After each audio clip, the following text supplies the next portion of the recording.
आज के हम लोग इस वीडियो में देखने वाले हैं क्लास 10 का हम लोग मैराथन क्लास देखने वाले साइंस का। तो चलो हम लोग वीडियो को तब स्टार्ट करते हैं। तो दोस्तों हम लोग समय नहीं गवाते हैं और डायरेक्ट क्वेश्चन आंसर को देखने का प्रयास करते हैं। तो फर्स्ट क्वेश्चन में दिया गया है कि यदि आपतन कोण का मान 60 डिग्री है तो परावर्तन कोण का मान क्या होगा। ठीक है, आप तो क्या हो जाएगा, तो आपतन कोण का मान यदि 60 डिग्री है तो परावर्तन कोण का भी मान 60 डिग्री होगा, ये याद रखना है। ठीक है, दोनों सेम होता है। क्वेश्चन नंबर 2 की ओर देखते हैं। तो क्वेश्चन नंबर 2 में पूछा गया है कि मुख्य अक्ष के समांतर आने वाली किरणें दर्पण से परावर्तन के बाद जिस बिंदु पर मिलती है उस बिंदु को क्या कहते हैं। तो उसको हम लोग क्या कहते हैं, तो वक्रता केंद्र कहते हैं। तो 2 का right answer option number B हो गया। क्वेश्चन नंबर 3 की ओर देखते हैं। तो क्वेश्चन नंबर 3 में पूछा गया है कि यदि वक्रता त्रिज्या का मान 54 सेंटीमीटर है तो फोकस दूरी क्या होगा। तो जितना भी वक्रता त्रिज्या का मान होगा उससे आप लोग आधा कीजिएगा तो फोकस दूरी मिल जाएगा। तो 54 का आधा क्या होता है, तो 27 सेंटीमीटर होता है। तो इसका right answer option number B. Question number 4 की ओर देखते हैं। तो क्वेश्चन नंबर 4 में पूछा गया है कि अवतल दर्पण के सामने किसी वस्तु को कहाँ पर रखा गया है जिससे उसके समान आकार का उल्टा प्रतिबिंब बनेगा। ध्रुव पर, फोकस पर, वक्रता केंद्र पर या ध्रुव और फोकस के बीच। तो 4 का राइट आंसर हो जाएगा आप सभी का ऑप्शन नंबर सी हो जाएगा। ऑप्शन नंबर सी में क्या दिया गया है, तो वक्रता केंद्र पर। क्वेश्चन नंबर 5 की ओर देखते हैं। तो क्वेश्चन नंबर 5 में पूछा गया है कि अवतल दर्पण का उपयोग निम्नलिखित में से किस वस्तु में किया जाता है। ठीक, अवतल दर्पण का प्रयोग हम लोग करते हैं। तो गाड़ी के साइड मिरर में तो उत्तल दर्पण लगा होता है, तो गाड़ी के जो हेडलाइट में होता है उसमें अवतल दर्पण लगाया जाता है। ठीक है, तो इसका right answer option number B हो गया। ठीक है, क्वेश्चन नंबर 6 की ओर देखते हैं। तो क्वेश्चन नंबर 6 में पूछा जा रहा है कि प्रकाश की किरणें एक माध्यम से दूसरे माध्यम से जाने पर अपने मुख्य पथ से विचलित हो जाना कौन सा घटना है। ठीक, तो कौन सा घटना है, तो प्रकाश का क्या हो जाएगा, परावर्तन हो गया, अपवर्तन हो जाएगा, या परिकिरण या प्रकाश का विश्लेषण। तो देखिए इसका राइट आंसर हो जाएगा 6 का आप सभी का ऑप्शन नंबर बी, प्रकाश का अपवर्तन। क्वेश्चन नंबर 7 कि निम्नलिखित में से किस पदार्थ में प्रकाश की चाल सबसे अधिक होती है। तो किसमें अधिक होती है, तो वायु में सबसे ज्यादा अधिक होती है प्रकाश की चाल। क्वेश्चन नंबर 8 की ओर देखते हैं। तो यदि नहीं उत्तल लेंस के सामने किसी स्थान पर वस्तु को रखने से उसका सीधा आवर्धित प्रतिबिंब बनता है। तो इसका राइट आंसर क्या हो जाएगा, तो 8 का ऑप्शन नंबर क्या हो जाएगा, तो 8 का राइट आंसर आप सभी का ऑप्शन नंबर डी हो जाएगा, 2F पर, मतलब 2 फोकस पर।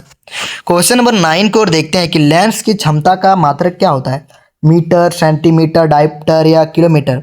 तो लेंस की क्षमता का ऐसा ही जो मात्रक होता है या मात्रक क्या है, तो 9 का राइट आंसर हो जाएगा ऑप्शन नंबर सी, उसको हम लोग डायप्टर कहते हैं।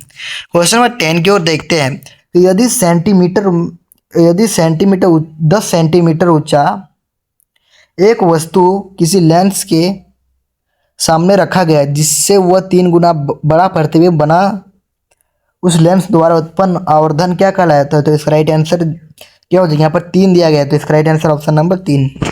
क्वेश्चन नंबर 11 कि नेत्र के किस भाग में प्रतिबिंब का निर्माण होता है। जो नेत्र है जैसे आँख है तो उसमें प्रतिबिंब का निर्माण किस भाग पर होता है, दृष्टिपटल पर होता है, सर्वोच्च मंडल पर होता है, या परितारिका या पुतली पर। तो 11 का right answer option number A, दृष्टिपटल पर होता है, दृष्टि। क्वेश्चन नंबर 12 की ओर देखते हैं कि निकट दृष्टि दोष को किस लेंस द्वारा दूर किया जाता है। निकट दृष्टि दोष को किस लेंस द्वारा दूर किया जाता है, तो उसे अवतल लेंस द्वारा दूर किया जाता है। ठीक, क्वेश्चन नंबर 13 की ओर देखते हैं कि सामान्य नेत्र की दूर बिंदु क्या होती है। तो नेत्र की दूर बिंदु, तो दूर पूछ रहा है, ये इसको समझने का प्रयास कीजिएगा। तो दूर पूछ रहा है तो इसका अनंत हो जाएगा, और सामने से पूछेगा तो ये 25 सेंटीमीटर हो जाएगा। ठीक, क्वेश्चन नंबर हम लोग देखते हैं 14 नंबर कि दिए गए किस जैव प्रक्रम से हमें ऊर्जा मिलती है, श्वसन, पाचन, उत्सर्जन, संवहन।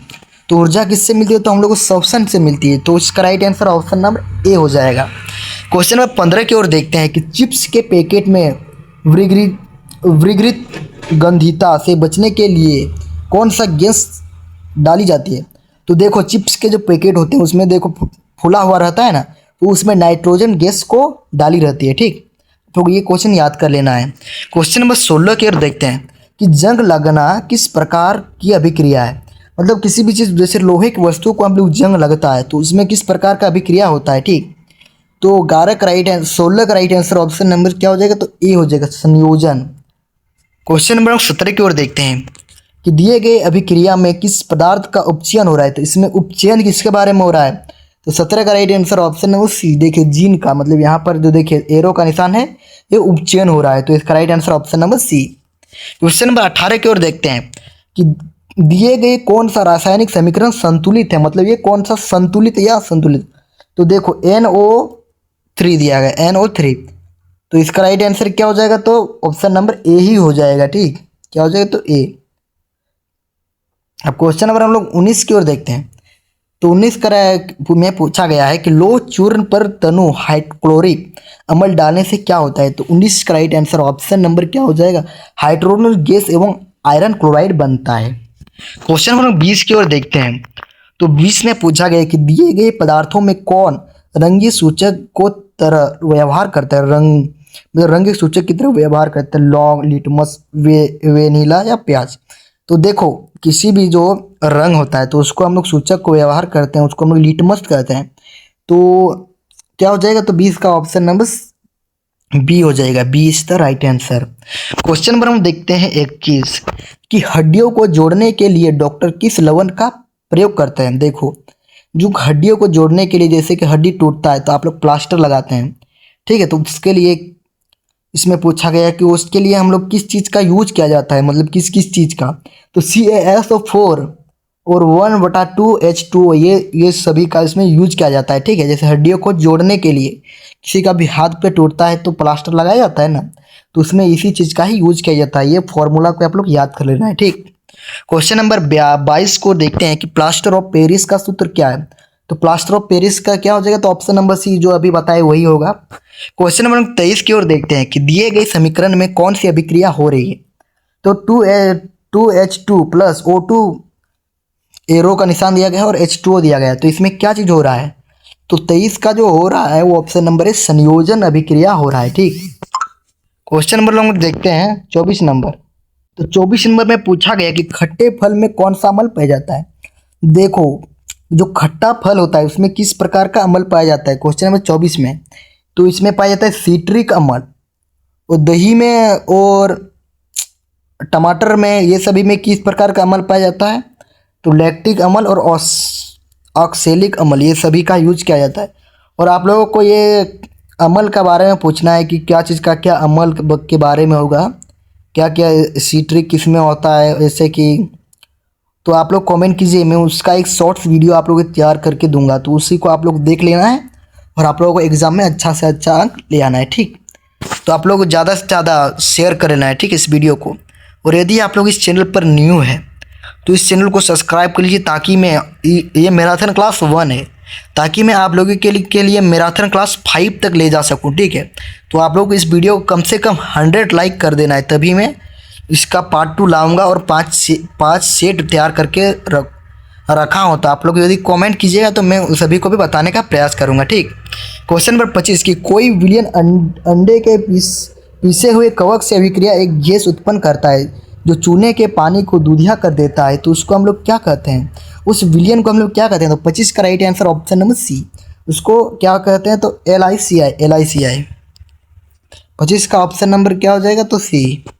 क्वेश्चन नंबर 26 क्यों देखते हैं कि कोई विलियन, जैसे कोई विलियन है नीले लिटमस को लाल कर देता है, तो कोई नीले लिटमस पत्र को लाल कर देता है, इसका pH मान क्या होगा, तो लाल कर देता है, तो ये कम हो जाएगा, 7 से कम हो जाएगा, इसलिए right answer option number C.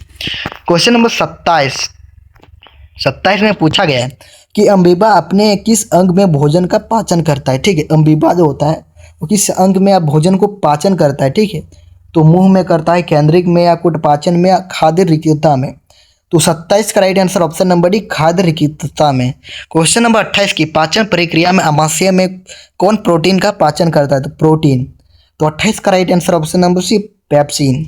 Question number 29 देखते हैं कि निम्नलिखित में से किस जीव में प्राणी समभोजी पोषण होता है, तो 29 का ऑप्शन नंबर डी हो जाएगा, आम में, ठीक है।